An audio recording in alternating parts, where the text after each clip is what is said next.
Hello friends, எல்லாருக்கும் வணக்கங்க. கலாஸ் ரெசிபியில் இன்னைக்கு கார கொழுக்கட்டையும் அதுக்கு சூட் ஆகிற மாதிரி செஸ்வான் சட்னியும் எப்படி டேஸ்டாக பண்ணுறது இந்த வீடியோவில் பார்க்கலாம் வாங்க.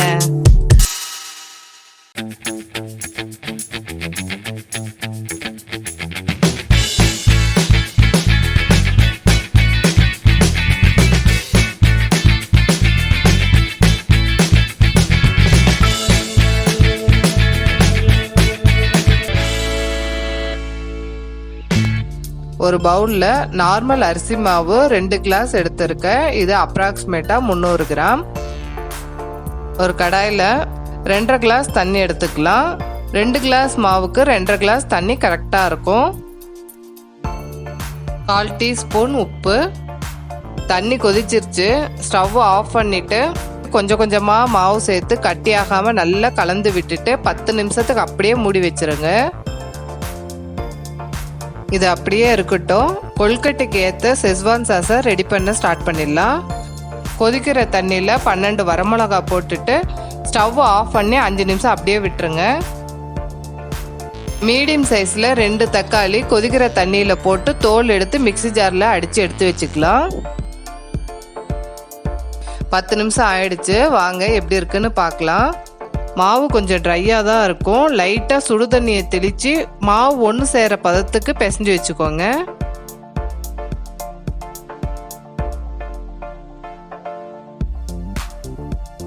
கடாயில் கொஞ்சம் தேங்காய் எண்ணெய் சேர்த்துக்கோங்க.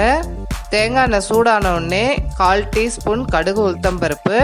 கடுகு வெடித்த உடனே சின்ன சின்னதாக கட் பண்ணி வச்சுருக்க 2 பச்சை மிளகாவை இது கூட சேர்த்து எண்ணெயில் நல்லா வதக்கிக்கோங்க. பச்சை மிளகாய் வதங்கிருச்சு. இப்போ சின்ன சின்னதாக கட் பண்ணி வச்சுருக்க 2 மீடியம் சைஸ் வெங்காயத்தையும் சேர்த்து நல்லா வதக்கிக்கலாம்.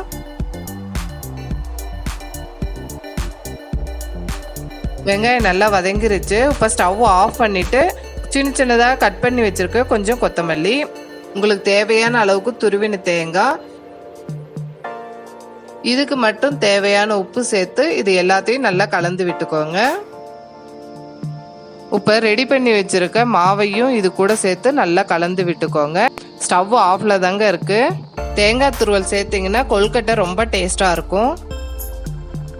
இந்த மாவு பிசைறதுக்கு கரண்டி சரிப்பட்டு வராது, அதனால் நம்ம கையை யூஸ் பண்ணிக்கலாம். பாருங்கள், மாவை நல்லா கலந்து விட்டுட்டோம். இப்போ கொழுக்கட்டை பிடிக்க ஸ்டார்ட் பண்ணிடலாம். கொழுக்கட்டை பிடிக்கும்போது கையில் கொஞ்சம் தேங்காய் எண்ணெய் தடவிட்டா பிடிக்கிறதுக்கு ஈஸியாக இருக்கும். தேங்காய் எண்ணெய் யூஸ் பண்ணும்போது கொழுக்கட்டையோட டேஸ்ட்டும் ரொம்ப நல்லா இருக்குங்க. இதே மாதிரி எல்லாத்தையும் பிடிச்சிட்டு இட்லி பாத்திரத்தில் வேக வச்சு எடுத்துடலாம். கொழுக்கட்டை வெந்துக்கிட்டு இருக்கட்டும். அதுக்குள்ளே இதுக்கு சூட் ஆகிற மாதிரி செஸ்வான் சட்னி ரெடி பண்ணிடலாம். மிக்ஸி ஜாரில் ரெடி பண்ணி வச்சுருக்க வரமிளகாவும் கொஞ்சமாக தண்ணி சேர்த்து நல்லா நைஸாக பேஸ்ட் போல் அரைச்சி எடுத்துக்கலாம். கடாயில் கொஞ்சம் எண்ணெய் சேர்த்துக்கோங்க. எண்ணெய் சூடான உடனே அரைச்சி வச்சுருக்க வரமிளகா பேஸ்ட்டை இது கூட சேர்த்து எண்ணெயில் நல்லா வதக்கிக்கோங்க.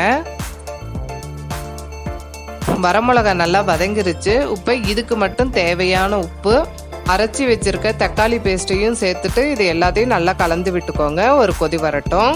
வரமிளகாவும் தக்காளியும் கரெக்டு ரேஷியோவில் எடுத்தால் தான் செஸ்வான் சாஸும் நல்லாயிருக்கும். பாருங்க, நல்லா சுண்டி செஸ்வான் சாஸ் பதத்துக்கு வந்துருச்சு. இப்போ இது இறக்கி வச்சிடலாம். வாங்க கொழுக்கட்டை ரெடி ஆயிடுச்சான்னு பார்க்கலாம்.